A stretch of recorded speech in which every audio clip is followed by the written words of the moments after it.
Hola, buenas noches y bienvenidos a Meditando en el Monte, sábado 6 de agosto. Vamos terminando esta primera semana de la mano de Dios, la primera semana del mes de agosto, de la mano del Señor. Es supremamente importante para usted y para mí seguir meditando todo el tiempo en la palabra de Dios y que la palabra de Dios sea la que guíe nuestro caminar. No simplemente palabras de hombres. Hay hombres que hablan muy bonito, que tienen muy buena forma de expresarse y que incluso articulan ideas que parecen muy buenas ideas, pero que en el fondo terminan siendo simplemente pensamientos de hombres. Por el contrario, dedicar tiempo a meditar en la palabra de Dios nos va a llevar a centrarnos no en lo que los hombres digan, no en lo que los hombres opinen, sino en lo que Dios ha dicho, en una palabra que es viva y que es eficaz, que lo ha sido durante siglos, durante miles de años y que lo seguirá siendo. La palabra de Dios que ha guiado la vida de muchísimos hombres en la historia y que ha ayudado a muchísimos hombres a ser mejores personas, como usted y como yo queremos ser. Así que por eso meditamos esta noche en la palabra de Dios. Voy a invitar a que oremos y a que hagamos la meditación que tenemos para esta noche. Señor, te damos gracias hoy sábado 6 de agosto por tu amor, por tu presencia, por tu compañía, tu fidelidad, porque tú estás con nosotros, porque tú nos has enseñado la importancia de meditar en tu palabra y la importancia de que sea tu palabra la que guíe nuestro caminar. Que sea tu palabra la que renueve y transforme nuestra forma de ser, nuestro carácter, nuestra personalidad delante de ti, para cada día ser mejores.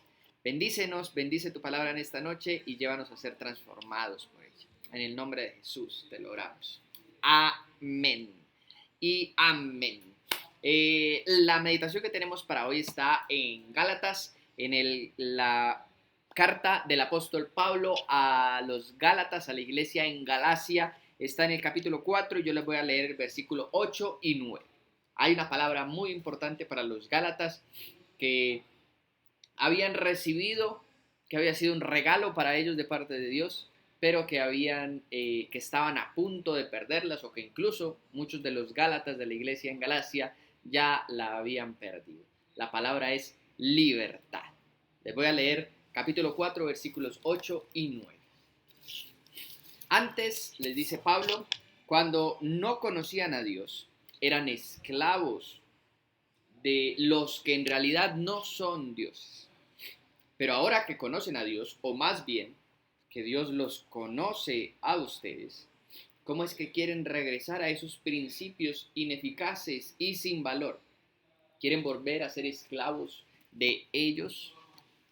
La Biblia, especialmente el Antiguo Testamento, pero estamos en el Nuevo Testamento y notamos que sigue siendo un problema, la Biblia habla fuertemente en contra de la idolatría.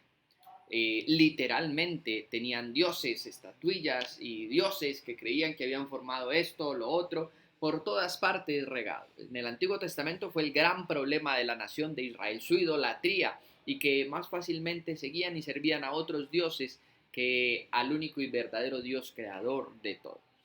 Pero notamos que en el Antiguo Testamento siguen luchando, la iglesia sigue luchando con este problema, con la idolatría.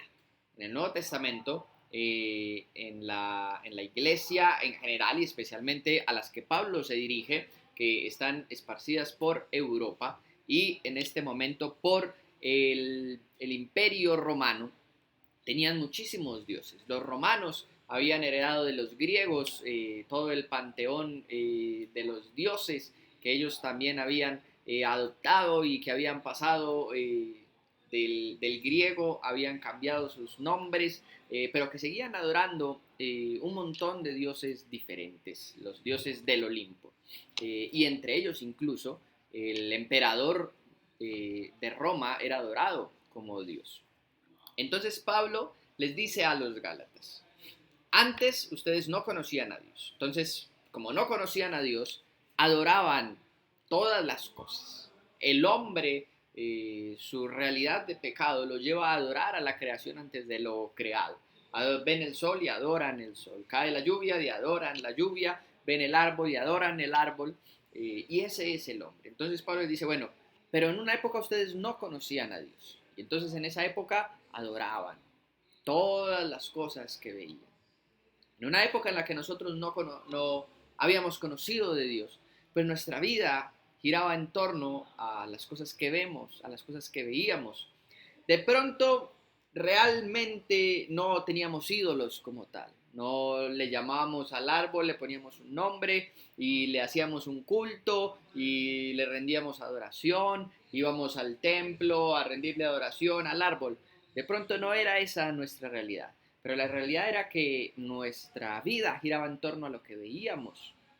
Nuestra vida giraba en torno a las posesiones materiales. Vivimos en una cultura marcada fuertemente por el consumismo y el materialismo, por el tener y muchas veces al no tener por el aparentar. Y entonces, pero era una vida en la que no conocíamos de Dios, pero llegamos a conocer de Dios. Y Pablo dice, bueno, realmente no es tan importante conocer de Dios. Lo importante es que Dios los conozca a ustedes. Y hay una diferencia importante.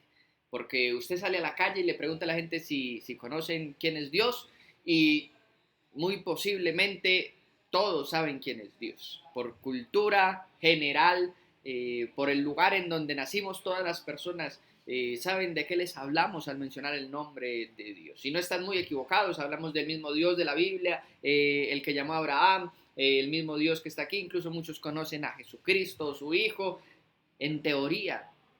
Pero lo importante, por eso dice Pablo, es ser conocido por Dios. ¿Y quiénes son conocidos por Dios? Pues a los que Dios llamó a estar en su presencia, a los que estamos delante de Dios orando, a los que dedicamos tiempo para meditar en la palabra, y los que somos conocidos por Dios. Pero Pablo les dice, aunque ustedes conocen, ¿cómo quieren regresar a principios ineficaces y sin valor? Y es la realidad de nosotros que hemos conocido de Dios, pero cuando nuestra vida no refleja no solamente un conocimiento de Dios, sino que Dios nos conoce también a nosotros. Ahí Pablo diría, nos estamos regresando a principios ineficaces y sin valor. Y esos son los principios que rigen el mundo. Son ineficaces porque hoy el mundo es consumista y materialista y mañana el mundo va a ser nihilista y pasado mañana el mundo va a tener otras corrientes de pensamiento que van a influenciar su vida y así ha sido en toda la historia de la humanidad. Son ineficaces y no tienen valor porque Jesús mismo dijo, todo lo que hay aquí, todo esto, todo lo que usted ve, todo por lo cual usted y yo trabajamos fuertemente para comprar, para tener en el hogar, con los hijos y todas esas cosas que podemos ver, un día van a dejar de existir.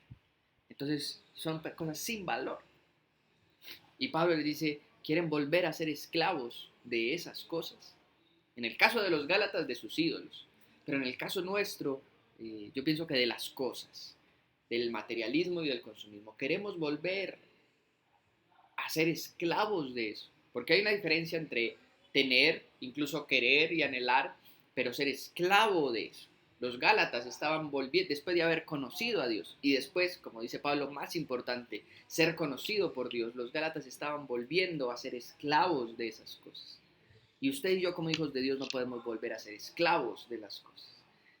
Dios nos ha dado libertad, pero no es una libertad para que desperdiciemos o perdamos como los Gálatas, sino para que aprovechemos en conocer más al único Dios verdadero. Lo voy a invitar a orar. Señor, te damos gracias por tu palabra y por llevarnos a meditar en ella. Señor, te entregamos delante de ti todas las cosas que han regido nuestra vida al mismo nivel que regía para los Gálatas sus dioses y la idolatría. Hay tantas cosas de las cuales giran alrededor de nuestra vida y que le damos más importancia que cualquier otra área de nuestra vida. Y muchas veces, la mayoría de veces, más importancia que a ti, que a tu presencia, que a tu palabra. Señor, llévanos a reconocerte y a no volvernos de la libertad a la cual nos has llamado. Llévanos a conocerte y a ser conocidos por ti. Ser conocidos por ti porque te buscamos, porque oramos, porque clamamos, porque meditamos en tu palabra. Queremos ser conocidos por ti. Y no nos permitas regresar a las cosas sin valor. Te lo pedimos en el nombre de Jesús en esta noche y te damos gracias. Amén. Iglesia, que el Señor los bendiga y recuerden la invitación mañana a 10:30 de la mañana a nuestra reunión familiar, Mateo capítulo 23. El Señor los bendiga. Que tengan muy buena noche. Hasta luego.